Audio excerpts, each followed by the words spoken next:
the future for a leader, either in India or globally, is going to be far more volatile and far more uncertain, complex and ambiguous than what has been in the past.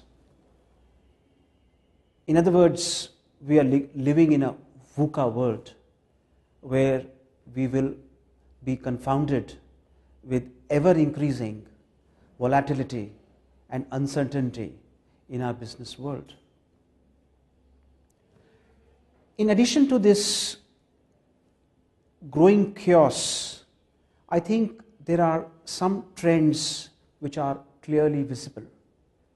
The first trend that I see for the future is the growing global imbalance.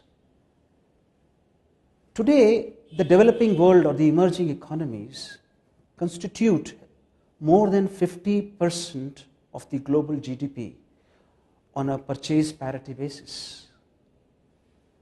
Many countries in the emerging world are reaching a large company status, which is a turnover of $1 billion. There is a research by McKinsey which has been done that today of the 8,000 companies, only a very small fraction of those companies, about 14% of them, belong to the emerging world. But by 2025, it is estimated that 7 out of the 10 new companies that happen, 7,000 new companies which come between now and 2025, will be from the emerging world. What would this mean for leaders in countries like India and China? It would mean that these people would now need to be having a far better and a sharper global outlook than what they possessed in the past.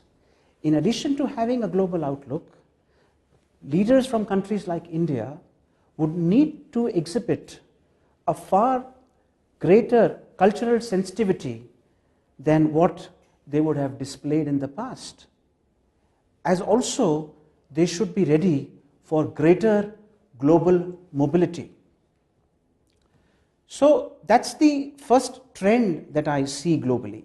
The second trend that I see globally is the difference in the demographics across the various geographies. As Japan is graying slowly, countries like India are becoming younger. There is a demographic dividend which is happening in South Asia, and in countries like India, 60% of the population is below 30 years old. So this raises the issue that we will have far greater proportion of working population compared to a country like Japan. So this would throw a lot of challenges for the leaders, because the bulk of the population would be the millennials, the youngsters who would be 30 years or less in any company that they would run. So all the policies, the HR policies would need to be tailored to engage and better satisfy the youngsters than what we have today. The third trend related with these global demographics is the growing individualization. The Twitter, the Facebook, the LinkedIn is giving rise to a generation which is embracing individualization like never before. So again, this would throw a new challenge for leaders in the future. And last but not the least, which is related to this, is the embracing of the digital native. Today, a large number of the population which was going to join or is just about join the workforce are people who have born with the internet, who have grown with the internet, who have grown with social media like Facebook. And the way they would interact and collaborate with leaders in the future would be very different from the way it happened in the past.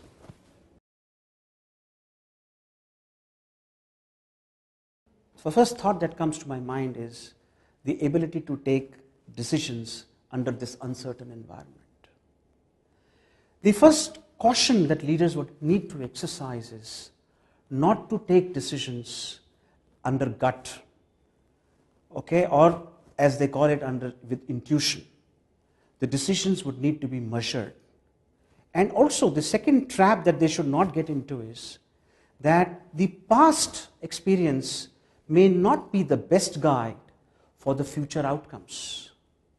What leaders would need to do is create a culture of constructive skepticism and surround themselves with people who will, number one, challenge them, and number two, and more importantly, provide them with multiple perspectives. In the Indian context, if I were to take it further, this would mean a big change, a big shift, because traditionally Indian society has been very reverential. We don't normally in our households challenge our elders. So it is the trick and the skill of the leader to encourage dissent and invite suggestions from people, even though this may not fit into his or her line of thinking. I will now go on to the second point in terms of the skills of a future leader. And I call this that the future leader would have to be a telescope as well as a microscope. He will need to operate out of both the lenses. No longer is one lens sufficient. He has to be far-sighted and he has to be near-sighted. He has to be able to see the big picture, see the trends which no one is able to see, and also should be rooted in reality, should have his or her feet firmly planted on the ground and see the reality under intense magnification. The third point is on authenticity or quiet transparency. The days of a rock star, a celebrity CEO or a celebrity leader are well and truly over. No longer in this changing environment would organizations be dependent on one or two people at the top for strategy. I think we are well entering, and that has been discussed along detail, we are well entering into an era where collaboration is the new mantra. Working along with the people is the new recipe for success.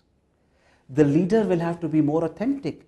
He will not have all the answers, but he should have the ability to ask the right questions. And also the humility to accept some of his or her vulnerability. The fourth point is the leader needs to be a tri-sector athlete. What I mean by tri-sector, she would have to straddle the public domain, the private domain, and the social domain. So a lot more transparency is coming from the regulatory framework. The regulatory framework is becoming more transparent, is demands greater transparency, as it becoming much more robust. And then we are seeing the rise of civil movement. Look at the rise of Anna Hazare. Look at the rise of the Aam Aadmi Party in Delhi, which is making a huge impact on the way politics is done in this country. This will have a very big impact on how ultimately the business is conducted, because they will demand accountability from the business. They will demand transparency from the business, and the business leader would need to be ready for doing that.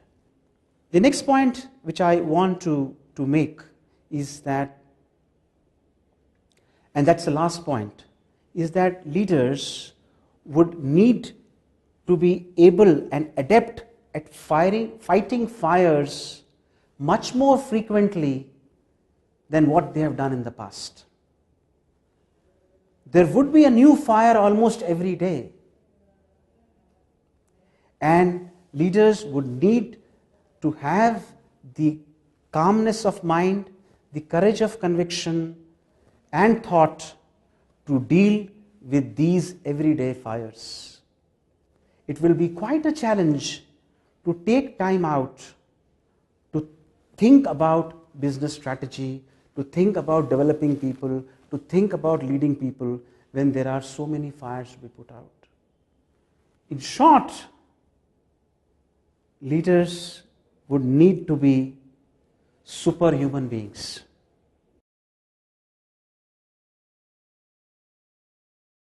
The purpose of the leadership development is to prepare the organization for a leadership pipeline. That means that we, starting from the entry-level engineer to the CEO, we are able to build a robust leadership pipeline. Now,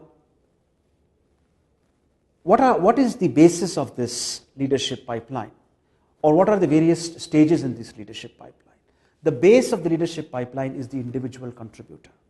So these are the young, intelligent, analytical engineers that we have, let's say in L&T, who form the backbone of the organization. This is the large mass of people with about 4 to 5 years of experience. The first transition that takes place is when they become team leaders.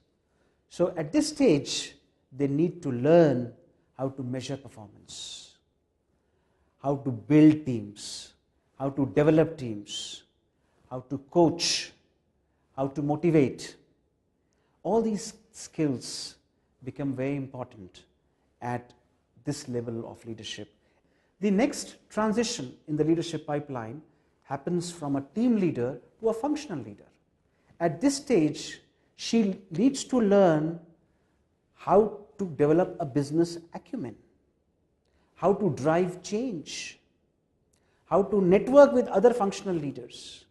Again, we repeat the same process through mentoring, proper job selection, through classroom training. And then when these people graduate into strategic levels, the role of mentoring then becomes even more critical. And obviously supplemented by classroom programs.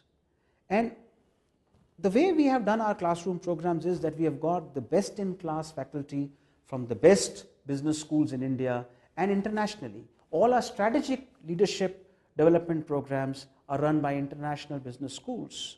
But all our base management development programs are run by IIMs. For example, the MDP on Team Excellence, the Management Development Program on Team Excellence, is run by IIM Bangalore. Our MDP on Operational Excellence is run by IIM Calcutta.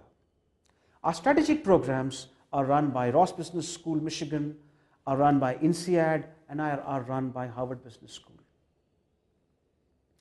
At the end of the day, we try and give a mix of classroom training, mentoring by senior leadership team, and challenging assignments to the people so that we are able to groom leaders to the job requirement that we have.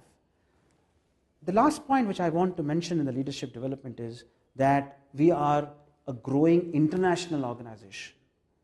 So we want to groom leaders for international roles globally, and that's not easy.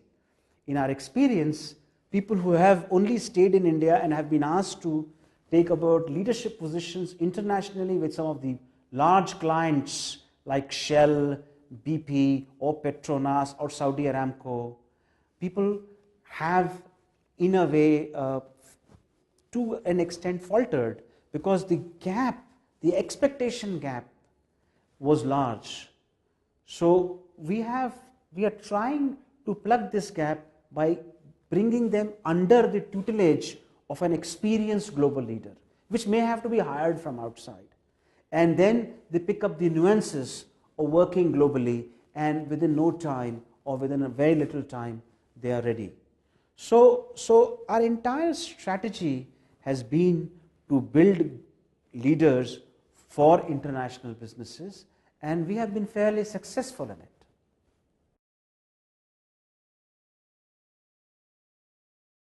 So one of the most important tools, useful tools that we have found out with our experience is the breakthrough learning project, the BLP as we call it.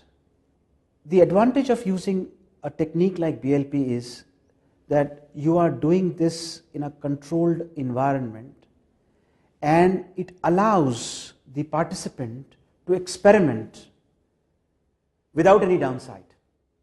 So there are no major risks if the decision clicks or does not click. But it gives him relevant lessons if he were to jump into the real world. So how does this BLP work? BLP, Breakthrough Learning Project, is a project which is thoughtfully given to an individual to meet a business need as well as an individual need. So the individual need comes out of the 360 degrees appraisal, and the business need comes from the business that he is in. And it has to be smart, obviously. Okay? So let me give you an example. We had an individual who was working in construction but who was high potential, and we wanted to give him an international experience. So we gave this individual a project to write a feasibility report about entering the CIS and the African market. So he traveled, he went to countries like Turkmenistan and prepared an entry strategy for L&T into these countries. And he shared it with his team, with his business heads, and by the time he finished his project, he had a very good understanding of what he needed to do and what were the first steps if L&T were indeed to go into that area. For example, what is the competition looking like? What is the government regulatory framework looks like? What are the precautions that we need to take? What is the risk environment politically and economically in that country? So he was fully prepared, before he could take on that formal role, and this BLP helped him to come on to speed. Summing up, I would say that leadership development done in a structured, systematic manner helps to cut out some of the risks that naturally come in this volatile, uncertain, ambiguous environment.